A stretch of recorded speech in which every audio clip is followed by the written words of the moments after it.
Hello friends, आप लोगों का स्वागत है नर्सिंग गर्ल के इस यूट्यूब चैनल पे। यहाँ से मैं फिर से चाइल्ड हेल्थ नर्सिंग का एमसीक्यू लेके आई हूँ, जो कि बहुत ही हेल्पफुल होने वाला है। आप लोग सेशन में लास्ट तक जुड़े रहिएगा, और आप लोग हमारे चैनल पे नए जुड़े हो तो हमारे चैनल को लाइक, सब्सक्राइब और शेयर जरूर ही कीजिए। चलिए यहाँ पे सेशन स्टार्ट करते हैं, और फर्स्ट क्वेश्चन में दिया गया है जो देखते हैं। यहाँ पे दिया गया है, which complication is likely to be found in a low birth weight baby. Low birth weight baby जिसे किसे कहते हैं, जिसका जो वेट होता है 2.5 kg से कम होता है, उस बेबी को लो बर्थ वेट बेबी कहते हैं। इसमें कहा गया है कौन सा कॉम्प्लिकेशन जो है, जटिलता की संभावना होती है लो बर्थ वेट बेबी में। यहाँ पे जो हो जाएगा उस कंडीशन में हाइपोथर्मिया, जॉन्डिस, इन्फेक्शन, यह तीनों कंडीशन जो होता है यह कॉम्प्लिकेशन देखने को मिलता है। तो यहाँ पे राइट आंसर जो है option number D, all of these. और हाइपोथर्मिया को साइलेंट किलर के नाम से भी जाना जाता है, जिसमें कि बेबी को का जो टेम्परेचर होता है वह 35 डिग्री सेल्सियस से कम और फ़ारेनहाइट में 95 डिग्री फ़ारेनहाइट से कम हो जाता है। उस स्थिति को हाइपोथर्मिया कहते हैं। और जॉन्डिस में जॉन्डिस जो होता है बेबी में, इसमें जो होता है बिलिरुबिन का स्तर ब्लड में जो होता है वह बढ़ जाता है, जिसको कि जॉन्डिस कहते हैं। और इन्फेक्शन का कंडीशन भी जो है देखने को मिलता है इस लो बर्थ वेट बेबी में। तो यहाँ पे राइट आंसर जो होगा ऑप्शन नंबर डी। नेक्स्ट हम लोग देखेंगे यहाँ पे, the thin downward curling hairs found in evidence in pre term in infants are called. अपरिपक्व शिशु में प्रचुर मात्रा में पाए जाने वाले पतले अधोमुख बाल कहलाते हैं। ऑप्शन में दिया गया वर्निक्स कैसियोसा, केआउट, लैनुगो, नेवी। जो बेबी में जो होता है बाल पाया जाता है, प्रचुर मात्रा में बाल पाए जाते हैं, जो कि बहुत पतले होते हैं, अधोमुख बाल कहलाते हैं। जो बाल पाया जाता है उसको जो होता है लैनुगो के नाम से भी जाना जाता है। जो हेयर बच्चे में जो हेयर डिलीवरी के बाद भी आप लोग देखते हैं शोल्डर पे, फेस पे जो पतले पतले हेयर पाए जाते हैं, उसको जो है लैनुगो बोलते हैं। यहाँ पे राइट आंसर जो है ऑप्शन नंबर सी। नेक्स्ट हम लोग देखेंगे, यहाँ पे दिया गया stoppage of respiration is cold. श्वसन का रुक जाना कहलाता है। श्वसन जो है होता है वह स्टॉप हो जाता है, उसको क्या बोलते हैं। यहाँ पे राइट आंसर जो है एपोनिया। एपोनिया की स्थिति में जो होता है श्वसन दर का रुक जाना एपोनिया कहलाता है। यहाँ पे टर्मिनोलॉजी दिया गया है एपोनिया। यहाँ पे दिया गया है टेकीपोनिया। टेकीपोनिया मतलब रेस्पायरेशन रेट का बढ़ जाना। टेकीपोनिया का मतलब होता है रेस्पायरेशन रेट का बढ़ जाना। यहाँ पे दिया गया ब्रेडीपोनिया। ब्रेडीपोनिया मतलब श्वसन दर का घट जाना जो होता है ब्रेडीपोनिया। यहाँ पे दिया गया ऑर्थोपोनिया। ऑर्थोपोनिया मतलब खड़े या फिर बैठने की स्थिति में जो होता है श्वास लेने में कठिनाई होती है, कठिनाई की स्थिति होना, यहाँ पे हो जाएगा ऑर्थोपोनिया। और यहाँ पे इस क्वेश्चन का राइट आंसर हो जाएगा ऑप्शन नंबर सी। नेक्स्ट हम लोग देखेंगे, विच of the following is not a symptom of fever. निम्नलिखित में से कौन सा बुखार का लक्षण नहीं है। फीवर में जो होता है कौन कौन सा सिम्टम देखने को मिलता है। यहाँ पे हेडेक, सिर दर्द, लॉस ऑफ एपेटाइट, भूख में कमी, यहाँ बॉडी एक, शरीर में दर्द की स्थिति। ये जो होता है तीनों कंडीशन जो होता है हेडेक, लॉस ऑफ एपेटाइट और बॉडी एक, यह देखने को मिलता है फीवर में। यहाँ पे दिया गया है इंक्रीज कार्डियक आउटपुट, जो कि यह जो होता है यह लक्षण फीवर का जो लक्षण है यह नहीं है। यहाँ पे राइट आंसर जो ऑप्शन नंबर सी। नेक्स्ट यहाँ पे देखते हैं, दिया गया if a child has difficulty in breathing what nursing care will be given to him first. अगर किसी बच्चे को सांस लेने में तकलीफ हो तो सबसे पहले उसकी कौन सी देखभाल की जाएगी। यहाँ पे इमीडिएट केयर, बेबी के जन्म के बाद अगर देखेंगे श्वसन लेने में कठिनाई हो रही है तो इसको इमीडिएट केयर में क्या प्रोवाइड करेंगे। Start CPR. सीपीआर का यहाँ पे फुल फॉर्म क्या हो जाएगा, कई बार पूछा जाता है फुल फॉर्म, तो यहाँ पे हो जाएगा कार्डियो पल्मोनरी रिसक्सिटेशन, सीपीआर का full form. Option number B में दिया गया start oxygen therapy. Option number C में दिया क्लियर द एयरवे। ऑप्शन में डी दिया गया ट्रेक्योस्टोमी। तो यहाँ पे राइट आंसर हो जाएगा क्लियर द एयरवे। बेबी का जो श्वसन मार्ग होता है, वायु मार्ग को जो था क्लियर करना बहुत ही ज़रूरी है। इमीडिएट केयर में उसको प्रोवाइड करेंगे अगर उसको सांस लेने में कठिनाई हो रही है तो। सबसे पहले यहाँ पे सक्शनिंग करेंगे जिसमें कि एयरवे को क्लियर करेंगे। उसके बाद सक्शनिंग पहले मुंह से करेंगे, माउथ फिर नोज, माउथ फिर नोज। तो यहाँ पे राइट आंसर जाएगा option number C, clear the airway. Next यहाँ पे देखेंगे हम लोग phototherapy is given to children suffering from. Phototherapy किस रोग से पीड़ित बच्चों में दी जाती है? फोटोथेरेपी जो कंडीशन होता है वह जॉन्डिस की स्थिति में जो बच्चे का जो कलर बॉडी में जो होता है बिलिरुबिन का स्तर जो होता है बढ़ जाता है ब्लड में, उस स्थिति को जॉन्डिस कहते हैं। यहाँ पे जॉन्डिस की स्थिति में जो उसका उपचार किया जाता है फोटोथेरेपी के द्वारा किया जाता है। यहाँ पे दिया गया है वो किस से पीड़ित बच्चों में दी जाती है, तो हाइपर बिलिरुबिनीमिया, जिसमें कि बिलिरुबिन का जो इसमें जो होता है स्तर 10 mg/dl से अगर अधिक हो जा रहा है तो उस कंडीशन में हाइपर बिलिरुबिनीमिया कहते हैं। उस कंडीशन में जो तो फोटोथेरेपी देना चाहिए। ऑप्शन नंबर सी यहाँ पे राइट आंसर हो जाएगा। नेक्स्ट यहाँ पे हम लोग देखेंगे the first a stool of a newborn is called. नवजात शिशु का पहला मल कहलाता है। फर्स्ट स्टूल जो बेबी पास आउट करता है उसको क्या बोलते हैं? Sebum, lanugo, meconium, vernix caseosa. Vernix caseosa जो होता है बेबी के शरीर में वाइट कलर का होता है जो कि प्रोटेक्शन प्रदान करता है। जन्म के समय भी देखा जाता है वर्निक्स कैसियोसा। और यहाँ पे पूछा गया नवजात शिशु के फर्स्ट मल को क्या कहते हैं, तो यहाँ पे राइट आंसर जाएगा मिकोनियम। मिकोनियम फर्स्ट स्टूल जो बेबी पास आउट करता है उसको मिकोनियम कहते हैं। राइट आंसर होगा ऑप्शन नंबर सी। नेक्स्ट यहाँ पे देखेंगे omphalitis is new born babies is an infection of. नवजात शिशुओं में जो ओम्फलाइटिस का संक्रमण है, ओम्फलाइटिस जो होता है यह नाभि नाल में जो इन्फेक्शन हो जाता है उस इन्फ्लामेशन को ही ओम्फलाइटिस कहते हैं। अम्लिकल कोड, यहाँ पे राइट आंसर हो जाएगा option number B. Umbilical cord में जो इन्फ्लामेशन हो जाता है, इन्फेक्शन हो जाता है, उस स्थिति को ओम्फलाइटिस कहते हैं। नेक्स्ट यहाँ पे देखेंगे दिया गया in an Apgar score of 9 means that the child condition. Apgar score में 9 का अर्थ है कि बच्चे की स्थिति। इसमें 3 कंडीशन देखा जाता है जिसमें कि बेबी का अगर 8 से 9 के बीच है कंडीशन तो वह वेरी गुड कंडीशन की स्थिति में रखा जाता है। अगर 5 से 7 के बीच है तो वह बीच का मीडियम होता है। अगर 0 से 3 के बीच है तो यह वेरी बैड कंडीशन होता है जिसमें कि बेबी अपने आप को पर्यावरण में बिल्कुल ही ढाल नहीं पाता है, उस कंडीशन में नहीं रह पाता है, उस स्थिति को कहते हैं। और यहाँ पे 8 से 9 के बीच है तो वह जो कंडीशन है वह गुड कंडीशन है। तो यहाँ पे राइट आंसर हो जाएगा ऑप्शन नंबर ए। नेक्स्ट यहाँ पे देखेंगे हम लोग क्वेश्चन नंबर 10 में दिया एक के अलावा अन्य सभी स्थानों में बच्चों में साइनोसिस को देखा जा सकता है। साइनोसिस एक कंडीशन होता है जिसमें बॉडी का कलर जो होता है बेबी में ब्लू हो जाता है, वह कंडीशन जो होता है साइनोसिस।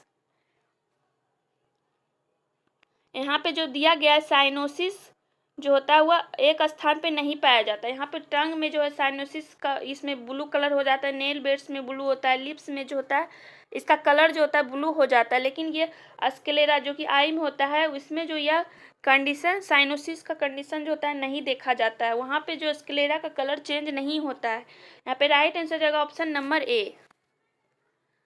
ऑप्शन नंबर ए स्क्लेरा। नेक्स्ट यहाँ पे देखेंगे दिया गया है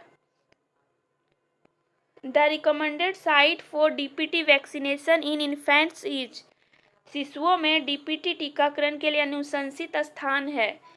यहाँ पे डीपीटी का फुल फॉर्म क्या हो जाएगा? डिप्थेरिया, पर्ट्यूसिस और टिटनस। Pertussis, tetanus. और इसका पूछा गया है वैक्सीनेशन का रिकमेंडेड साइट, तो यहाँ पे डीपीटी जो होता है डेल्टोइड साइट में IM मार्क के द्वारा दिया जाता है, डेल्टोइड। यहाँ पे राइट आंसर जाएगा ऑप्शन नंबर ए। नेक्स्ट यहाँ पे देखेंगे,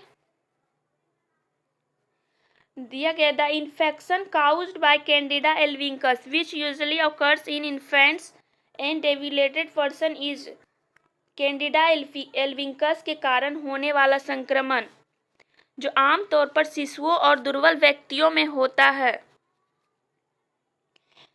कैंडिडा एल्विंकस जो कि ओरल थ्रस कहते हैं, जिसमें ओरल थ्रस में जिसका कारण होता है वह कैंडिडा एल्विंकस के कारण होता है, जो कि एक प्रकार का फंगल इन्फेक्शन होता है।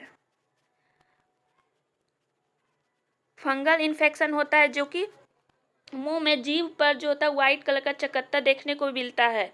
यहाँ पे राइट आंसर जो ऑप्शन नंबर सी। नेक्स्ट यहाँ पे देखेंगे,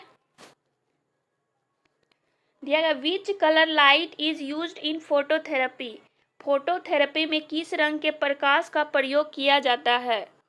फोटोथेरेपी जो कि जॉन्डिस के उपचार में फोटोथेरेपी दिया जाता है, जिसमें कि बेबी को लाइट के नीचे 45 सेंटीमीटर की दूरी पर रखा जाता है। और इसमें कौन कौन सा कलर जो होता है इसका प्रयोग किया जाता है, इसमें जो होता है मैक्सिमम ब्लू और फिर वाइट कलर का यूज किया जाता है। ब्लू कलर का जो तरंगदैर्घ्य होता है वह 470 से 480 नैनोमीटर, 480 नैनोमीटर इसका तरंगदैर्घ्य होता है ब्लू कलर का, जो कि बिलिरुबिन का स्तर बढ़ जाता है, उसका एब्जॉर्प्शन किया जाता है। नेक्स्ट यहाँ पे देखेंगे, दिया गया है माइक्रोसिफेली मीन्स, माइक्रोसिफेली का अर्थ होता है, माइक्रोसिफेली का अर्थ होता है साइज, ये जो हेड का साइज होता है वह स्मॉल साइज का हेड अगर है तो उस स्थिति को माइक्रोसिफेली कहते हैं, हेड का साइज का छोटा होना। तो यहाँ पे राइट आंसर होगा ऑप्शन नंबर बी। नेक्स्ट यहाँ पे देखेंगे, which is the most appropriate way of taking temperature in children, बच्चों में तापमान लेने का सबसे उपयुक्त तरीका कौन सा है। बेस्ट जो तरीका है टेम्परेचर लेने का वह है क्या। ऑप्शन में दिया गया bye mouth, axilla, rectum, elbow. तो बेस्ट जो तरीका होता है वो भी यहाँ पे किस में पूछा गया, चिल्ड्रेन में। चिल्ड्रेन में जो होता है एक्जिला द्वारा टेम्परेचर जो है लिया जाता है, वह बेस्ट तरीका माना जाता है एक्जिला। नेक्स्ट यहाँ पे देखेंगे, the symptom of hydrocephalus are, hydrocephalus के लक्षण है, हाइड्रोसिफेलस जिसमें हाइड्रोसिफेलस मतलब बड़ा हो जाना।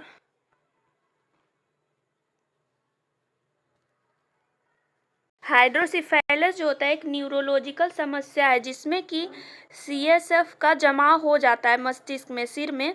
CSF जो होता है सेरिब्रो स्पाइनल फ्लूइड का जो प्रेशर होता है इंक्रीज हो जाता है, एबनॉर्मली इंक्रीज CSF प्रेशर। यहाँ पे राइट आंसर जगह ऑप्शन नंबर ए। नेक्स्ट यहाँ पे देखेंगे, विच of the following medicine is useful for the newborn in premature delivery, premature delivery जिसमें कि बेबी का डिलीवरी जो होता है 37 वीक से पहले हो जाता है, उसको प्रीमेच्योर डिलीवरी कहते हैं। और यहाँ पे दिया समय पूर्व प्रसव में नवजात शिशु के लिए निम्नलिखित में से कौन सी औषधि उपयोगी है। ऑप्शन दिया है magnesium sulphate, oxytocin, dexamethasone, testosterone. यहाँ पे जो होता है प्री टर्म लेबर में जो होता है, प्री टर्म डिलीवरी हुआ उसमें जो होता है डेक्सामेथासोन जो कि स्टेरॉयडल है एक तरह का, वह जो होता है मेडिसिन यूज किया जाता है। नेक्स्ट यहाँ पे देखेंगे, having 47 chromosomes instead of 46 in each cell is characterized of प्रत्येक कोशिका में 46 के स्थान पर 47 गुणसूत्र का होना किसकी विशेषता है? नॉर्मल जो क्रोमोसोम की संख्या होती है 46 होती है, जिसमें कि अगर कोई यह जो होता है अनुवांशिक एबनॉर्मलिटी में 46 के जगह वहाँ पे गुणसूत्र जो होता है 47 हो जाता है। उस स्थिति उसकी किसको कहते हैं, उस स्थिति को क्या बोलते हैं? यहाँ पे राइट आंसर जगह option number D, down syndrome. Down syndrome जो कि अनुवांशिक स्थिति है, जो कि 21वां क्रोमोसोमल में समस्या देखने को मिलता है 21 में। यहाँ पे दिया गया है उसमें जो गुणसूत्र का जो संख्या होता है वह 47 हो जाता है। यहाँ पे राइट आंसर जगह ऑप्शन नंबर ए। नेक्स्ट यहाँ पे देखेंगे, which biological sign is not induced in Apgar score. Apgar score में कौन सा जैविक चिन्ह शामिल नहीं है? अपगार स्कोर में जो होता है 5 आंकड़ों का जो होता है असेसमेंट किया जाता है। आरंभिक जो असेसमेंट होता है बेबी के डिलीवरी के बाद, अपगार स्कोरिंग जो होता है आरंभिक असेसमेंट होता है, जिसमें कि 5 चीज़ों का असेसमेंट किया जाता है। ये हो जाएगा अपीयरेंस, जिसमें त्वचा का त्वचा का कलर देखा जाता है, पल्स देखा जाता है, ग्रीमेसेस, एक्टिविटी, रेस्पायरेशन रेट। यहाँ पे दिया गया है कौन सा शामिल नहीं है, तो इसमें जो कलर हो जाएगा शामिल है, heart rate, respiration rate.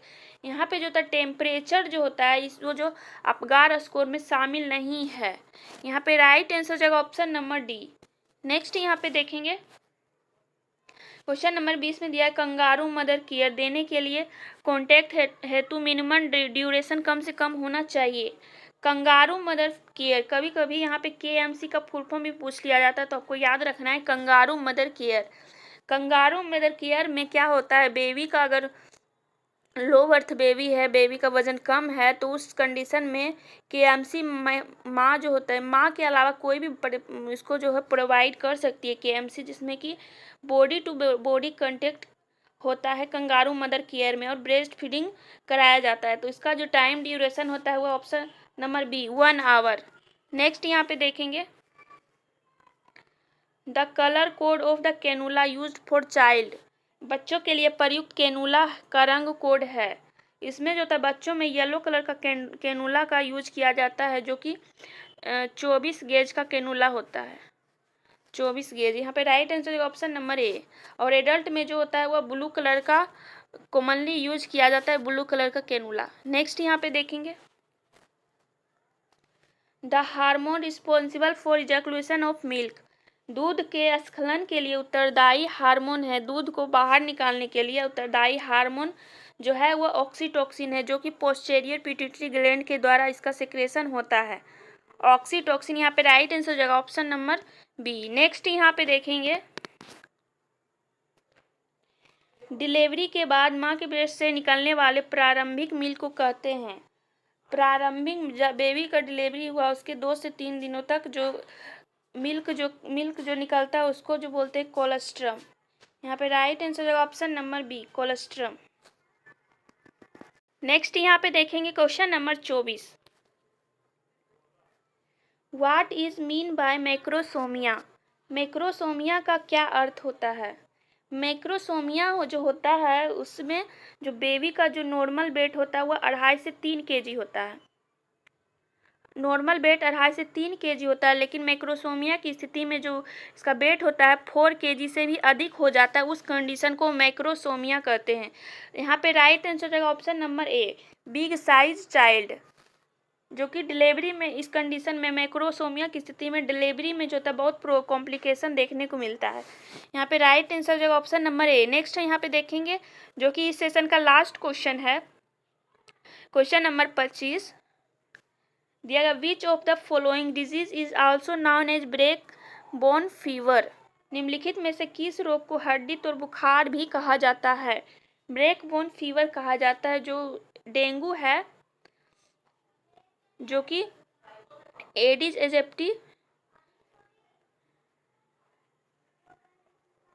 Aegypti mosquito को काटने से डेंगू होता है, जिसको कि ब्रेक बोन फीवर कहते हैं। यहाँ पे right answer option number B, typhoid जो है इसको एंटेरिक फीवर कहते हैं, आत ज्वर जो कहते हैं वह टाइफाइड को जो होता है आत ज्वर कहते हैं। और यहाँ पे इस क्वेश्चन का राइट आंसर हो जाएगा ऑप्शन नंबर बी, डेंगू।